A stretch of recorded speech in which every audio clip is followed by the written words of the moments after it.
Hey, I'm back. This time I'm going to go over day 7. Here is day 7 in your packet. Looks like this. It's about theme. And so we talked about theme the other day. It's an important lesson that readers can learn from this story. And we talk about theme. We are talking about like the message or that the author wants us to learn. They don't just come out and say at the end of the book, this is what I wanted you to learn from this book. They usually want you to infer it, to figure out what it is that the lesson is that they wanted you to learn. So there's some like questions that you can ask yourself. One question is, what did the character learn? That might help you find the answer. How did the characters grow or change through it? And what message is that author trying to send to us? And what important part of life is this story about? So those are kind of some questions that can help us get to theme. There's all kind of different themes that books can hold.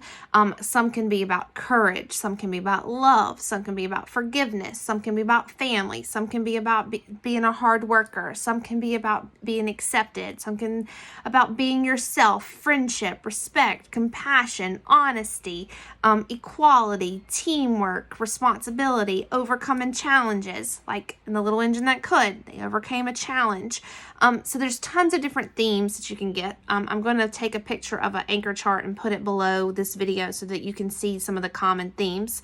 But we're going to work with the theme and A Bike Like Sergio's. So after you finish reading this book, what do you think the author was trying to teach us? There's all kind of different things you can choose. I am thinking that the author was trying to tell us that we need to have courage. We need to have courage to do what's right, even when we don't want to. Okay? Reuben had to have courage to hand that money back to that woman. He didn't want to. He really wanted that bike.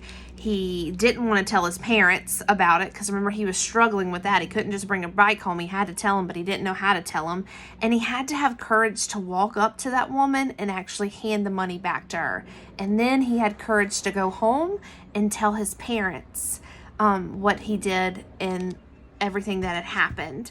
So when you're writing a theme on your notebook paper, because remember you have to write it down so I know what you did, you can always start it off with this sentence stem, and it kind of helps us. Sometimes in life, and finish the sentence. So sometimes in life you have to have courage, period.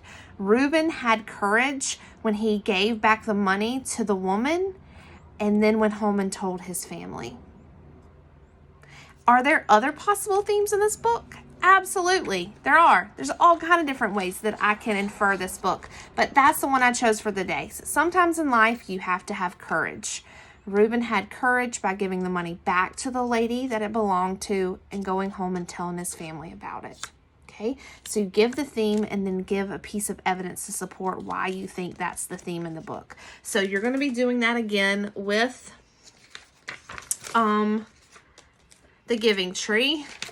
So when you get to the Giving Tree, after you read it a couple times and you've really soaked it in, I want you to think, what is this book trying to teach you? Sometimes in life, what? And then give me why you think that. Okay? Good luck with this. Again, I'm going to post the anchor chart below so that you can see some possible themes, and maybe one of them will go, oh yeah, that sounds like what the author was probably trying to teach me. Remember, theme is the message the author's trying to teach you. They don't come out at the end and say, you were supposed to learn this.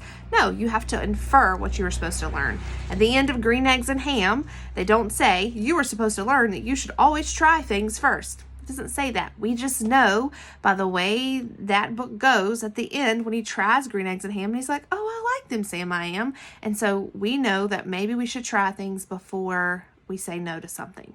Okay, give it a shot first. All right, so good luck with this. If you have any questions, comment below and I will answer them. Bye, guys.